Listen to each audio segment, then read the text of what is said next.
Cam छो public. तो आज हम करने वाले हैं कंटिन्यूअस डिस्ट्रीब्यूशन फंक्शन का एक क्वेश्चन। तो देखते हैं कंटिन्यूअस डिस्ट्रीब्यूशन फंक्शन में कौन सा क्वेश्चन हमको पूछा गया है। तो हमारे पास क्वेश्चन है कुछ ऐसा। Find the constant k such that small f of x is equal to k x square. जब एक्स की वैल्यू क्या है, 0 से 3 के बीच में है, तब हमको ये फंक्शन अप्लाई करना है। बाकी सभी वैल्यू के लिए उसका आंसर क्या है, 0 है।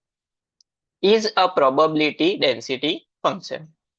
Also, find the distribution of function capital F of x and probability between 1 less than x less than or equal to 2 के बीच में उसकी probability क्या होगी, वो भी हमको फाइंड आउट करना है।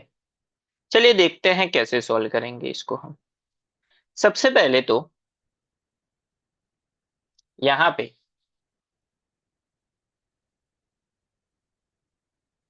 फाइंड करना है हमको कैपिटल के।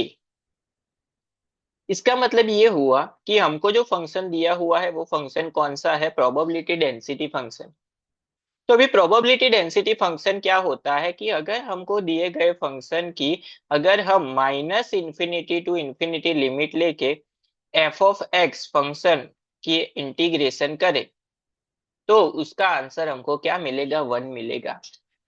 अभी हम फंक्शन कब अप्लाई कर सकते हैं, जब लिमिट क्या है, 0 से 3 के बीच में है तब।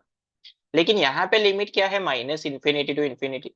तो हम क्या करेंगे, इसको टोटल 3 पार्ट में डिवाइड करेंगे। सबसे पहला पार्ट जब माइनस इंफिनिटी टू 0 लिमिट है f of x d x, plus integration 0 to 3 limit है तब function f of x d x, plus 3 से इनफाइनाइट तक है लिमिट तब f of x function d x is equal to 1। तो ये and ये क्या हो गया, सेम।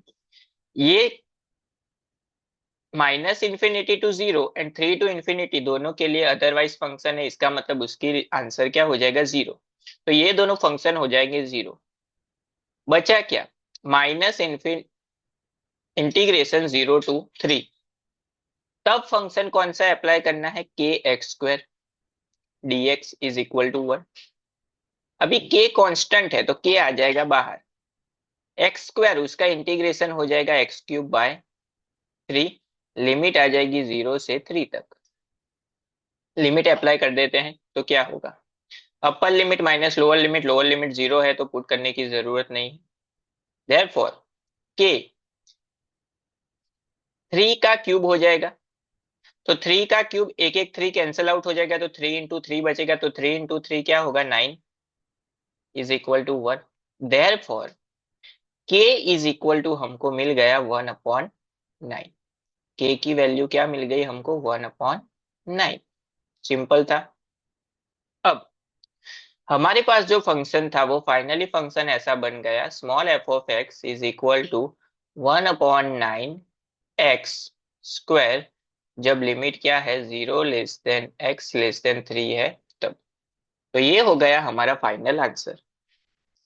उसके बाद ये हो गया फर्स्ट पार्ट हमारा, जब के की वैल्यू फाइंड करनी थी। उसके बाद सेकंड क्वेश्चन ऐसा पूछा है उन्होंने कि हमको फाइंड आउट करना है कैपिटल एफ ऑफ एक्स। अभी कैपिटल एफ ऑफ एक्स क्या होता है कि प्रोबेबिलिटी की जो भी आपको वैल्यू फाइंड करनी है वो डायरेक्ट आप कैपिटल एफ ऑफ एक्स में पुट करोगे तो डायरेक्ट आपको वो आंसर दे देगा। वो क्या होता है, कैपिटल एफ ऑफ एक्स।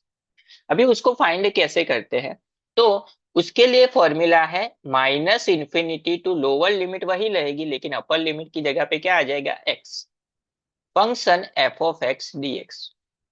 लेकिन हमारी जो लोअर लिमिट है वो कहाँ से स्टार्ट हो रही है, 0 से।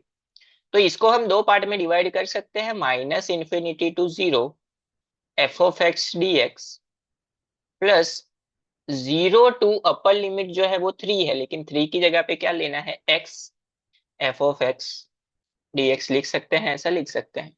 अभी ये जो अदरवाइज फंक्शन है वो तो हो जाएगा 0, एफ ऑफ एक्स उसकी जगह पे क्या आ जाएगा, के एक्स स्क्वायर, लेकिन के की वैल्यू क्या थी, 1/9, कॉन्स्टेंट है बाहर आ जाएगा। इंटीग्रेशन 0 to x, बचा क्या, एक्स स्क्वायर डीएक्स, इंटीग्रेशन कर लेते हैं डायरेक्ट ही। तो 1/9 वैसे का वैसा, एक्स स्क्वायर का इंटीग्रेशन हो जाएगा x³ बाय 3, x³ वैसे का वैसा, अपॉन 9 into 3 वो हो जाएगा 27। यानी कि इसका मतलब ये हुआ कि आपको क्वेश्चन में अगर लिमिट एक्स की वैल्यू जो है वो 0 से 3 के बीच में दी हुई है प्रोबेबिलिटी की, तो आपको क्या करना है, यहाँ पे सिर्फ डायरेक्ट उसकी वैल्यू पुट करके आपको आंसर मिल जाएगा। जैसे कि ऑलरेडी यहाँ पे हमारे पास नेक्स्ट क्वेश्चन है ही। क्या क्वेश्चन है कि प्रोबेबिलिटी हमको फाइंड करनी है 1 < x < or = 2 के बीच में। इसका मतलब ये हुआ कि हम f(2) माइनस f(1) करेंगे तो हमको डायरेक्ट आंसर मिल जाएगा। f(2) यानी कि यहाँ पे फंक्शन में x की जगह पे क्या पुट करना है, 2। तो 2 का क्यूब क्या हो जाएगा, 8/27, माइनस 1 का क्यूब तो 1 ही होगा, 1/27। 8 - 1 हो जाएगा 7/27। तो ये हो गई प्रोबेबिलिटी बिटवीन 1 < x < or = 2 के बीच की, 7/27। सिंपल था, डायरेक्ट आंसर फाइंड कर दिया।